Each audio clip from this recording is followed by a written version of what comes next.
রোজা অবস্থায় নারীদের পিরিয়ড হলে কি আমল করবে, এই ক্ষেত্রে অনেক নারী আফসোস করে।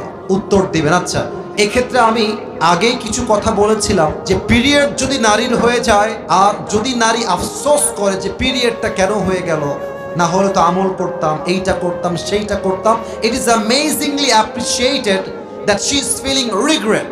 আসলে মুমিন তো সেই মুমিনই ভালো, ইদা সাররাতকা হাসানাতুকা ওয়া সাআতকা সাইয়্যাতুকা ফাআনতা মুমিন। যখন তোমার ভালো কাজ তোমার মনে শান্তি দেয় এবং খারাপ কাজ তোমাকে কষ্ট দেয়, তখন বুঝতে হবে তুমি সাচ্চা ইমানদার হয়ে গিয়েছো। ঠিক কিনা বলেন? তো এটা মেয়েদের ভালো গুণ যে পিরিয়ড হলে তার আফসোস করে। আমি বলবো সারসংক্ষেপ কথা, যেহেতু প্রশ্ন চলেই এসেছে। এক নাম্বার, পিরিয়ড হয়ে গেলে প্রথমেই অ্যাকসেপ্ট দ্য ডিসিশন অফ আল্লাহ সুবহানাহু ওয়া তাআলা। আগেই এটা যে আল্লাহর সিদ্ধান্ত, এটা মেনে নেন।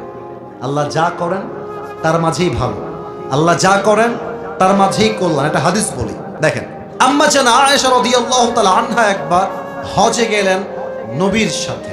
হজের একটা বিধান হচ্ছে তাওয়াফ করতে হয়, জানা আছে না আমাদের সবার? তাওয়াফ করতে হয়।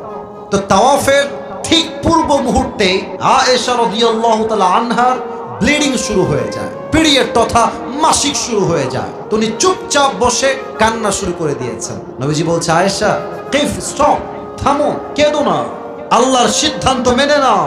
আল্লাহর সিদ্ধান্ত যেই বান্দা যেই বান্দি মেনে নেয়, আল্লাহ তার মাঝেই তার জন্য কল্যাণকে নিহিত করে দেয়। সুবহানাল্লাহ পড়বেন না আপনারা সবাই? এক নাম্বার, আল্লাহর সিদ্ধান্ত মেনে নেন। দুই নাম্বার, পিরিয়ড হয়ে গেলে কোনো টেনশন নেই, স্বামীর খেদমত করেন। স্বামীর খেদমত যেই মেয়ে করবে, আল্লাহ তাকে প্রত্যেকটা খেদমতের বিনিময়ে জান্নাতের সিদ্ধান্ত নিয়ে দিবেন। সুবহানাল্লাহ পড়েন সবাই।